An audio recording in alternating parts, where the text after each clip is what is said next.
Est-ce que la France même ne prend pas des dettes? Oui, mais la France, vous savez que la France, l'Europe, quand ils prennent des intérêts, on leur donne pas, ils prennent des crédits, il n'y a pas beaucoup d'intérêts, contrairement Ok. aux Africains. Ça n'a Donc, rien à voir. je vais vous expliquer aussi qu'aujourd'hui, avec l'embellie économique, nous, en Côte d'Ivoire, nous faisons des levées de fonds à l'international et nous imposons nos conditions aujourd'hui. Est-ce que vous êtes au courant de cela?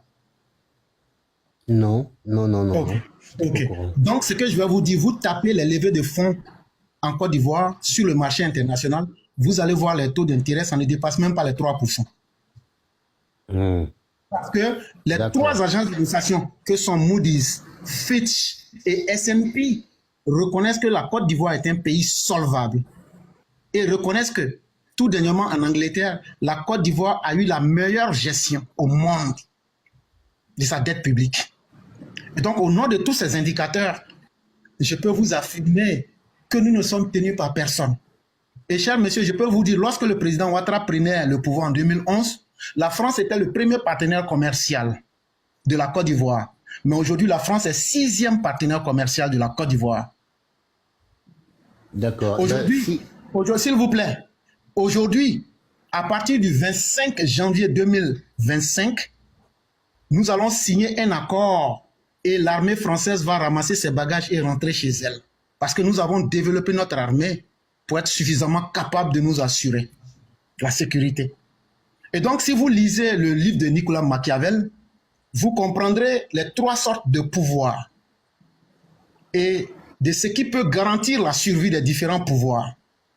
Un pouvoir qui arrive avec sa propre armée à s'auto-défendre est un territoire autonome. Ça, vous serez d'accord avec moi. C'est l'armée française qui protège la France. Maintenant, là, puisque les gens voudraient faire croire que c'est les Français qui protégeaient la Côte d'Ivoire, si Ouattara n'était pas un homme qui avait de l'influence, ceux qui le critiquent n'ont pas pu faire sortir l'armée française, mais ont utilisé l'armée française pour se protéger, Laurent Gbagbo et autres. Mais c'est Ouattara qui a été le seul à pouvoir dire à l'armée française de façon responsable. En 2012, on a signé un partenariat et ça va rentrer dans sa phase active où l'armée de la Côte d'Ivoire prend les 322 462 km² de la Côte d'Ivoire avec la protection de l'armée ivoirienne. Il n'y a pas quelqu'un qui a été plus libre que le président par cause de sa capacité à comprendre le monde et de sa capacité à anticiper sur les événements. Par votre voix, je sens que vous êtes européen. Il y a une banque chez vous là-bas qu'on appelle la Banque européenne de la reconstruction et de l'investissement. Est-ce que vous savez que nous, Ivoiriens, grâce au président Ouattara, nous sommes actionnaires dans cette banque? Non, j'étais pas au courant. Justement. Mais tout ce que je vous dis, je vous demande de mettre en doute ce que je vous dis. Après, vous reprenez ma vidéo, vous tapez point par point. Vous verrez que toutes ces avancées, aujourd'hui, vous allez voir la toute dernière fête d'indépendance que nous avions organisée. Vous avez vu que nous avons défilé avec l'armée chinoise en Côte d'Ivoire. Dans nos matériels, vous voyez de l'aviation russe. Vous voyez des chars américains, des Lincoln. Ça veut dire quoi?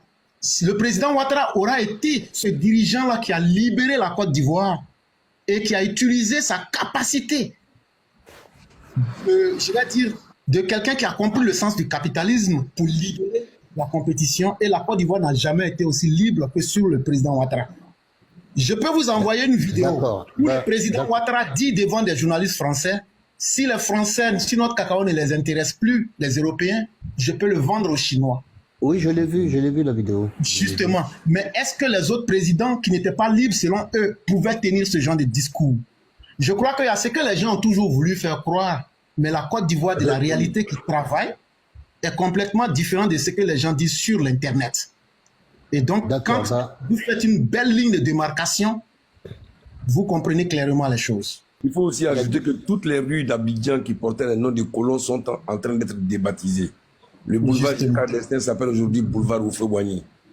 Tous les boulevards sont en train d'être débaptisés. On n'a pas eu besoin de crier dans les rues, d'aboyer partout comme un chien enragé, panafricanisme. Non, on n'en a pas eu besoin.